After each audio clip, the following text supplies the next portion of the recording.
So today we're going to look at a variation of the Dutch called the Lisitsyn Gambit, and this gets played against me frequently. The reason is because I can't find a really good gambit to play against f5, but often the people I play f5 against after they play c4 knight to f3 manage to give me a gambit opportunity anyway.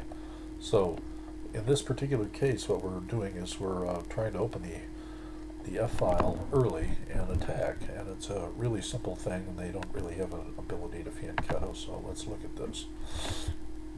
We'll start our engine, and this is where they play e4, which is very similar to lots of principles like the Tennyson Gambit, where you capture and knight hops out to g5 to try to recapture and creates complications on the light squares. So in this particular case, caution needs to be taken. I like moving knight to f6, even though the computer doesn't recommend it. And d3 follows, giving him a dangerous diagonal to attack. Now it suggests maybe just e3 declining it, but I play e5. So why play e6 when you can play e5? Well, I don't know, but computer prefers e6. So this is where it looks like he goes a little astray, allowing me to pin. It said he should have tried to break the pin, and now I should just push h6, which I do. And Stockfish said he should move knight to f3, which is the obvious move. So interestingly, the computer suggests either castles or c6 here, but I just moved d6. So once again, the computer finds nothing wrong with what I've done. The problem with that move really is twofold. Number one, it's not very aggressive, doesn't control the light squares, d5 square, and the other thing is that it prevents me from castling pretty much forever, unless I can figure out a way to get a bishop on e6 if he moves bishop to c4, which he doesn't do, and it allows me to castle, which I also don't do. Now, the computer loves moving knight to g1 here because that knight's just sitting over there and waiting to be captured and screwing up the pawns, but of course he hasn't castled over there. He can always castle queenside, so that becomes a whole new thing. Now, look at this. Stockfish 8 says I should move bishop to g4. This computer, this program doesn't say that at all. It says I should either capture or move queen to e7. With an attempt to break the pin, no doubt. I try to take that bishop off in a different way, a more annoying way. It says he can just retreat it. He retreats it to e2 instead of d3. Now I castle, which is the number one move, and he decides to move knight to d5. So there are discoveries on my bishop here, and strangely enough, now his knight on h3 has some sort of purpose. It covers f2. So now it's changed. The computer's decided I need a check, which I don't do. Instead I capture, covering on that. And now I can move queen to h4 with powerful effect, it says. It's an interesting move because the bishop becomes very capturable, and I cover this bishop on b5. Computers can really move those queens.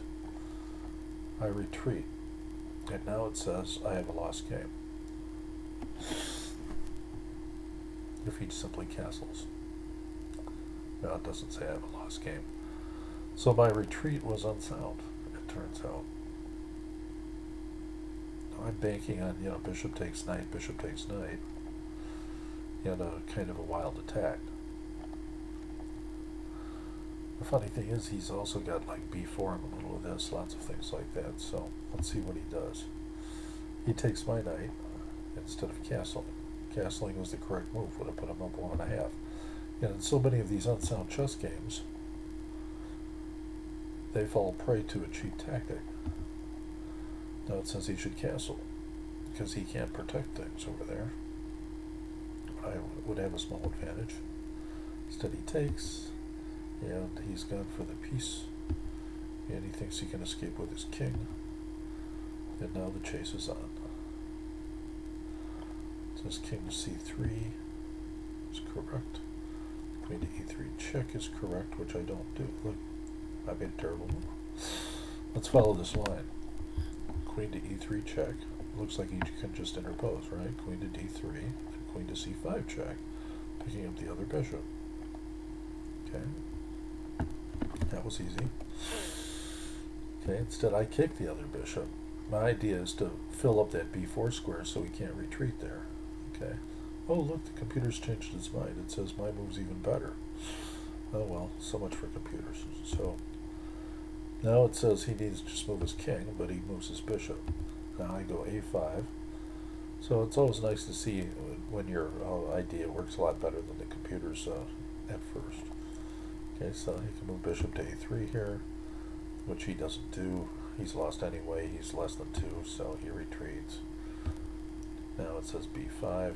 Now we're going to show you all the bad moves I made. I've moved b5. I did move b5. That's the number 1 move. Okay.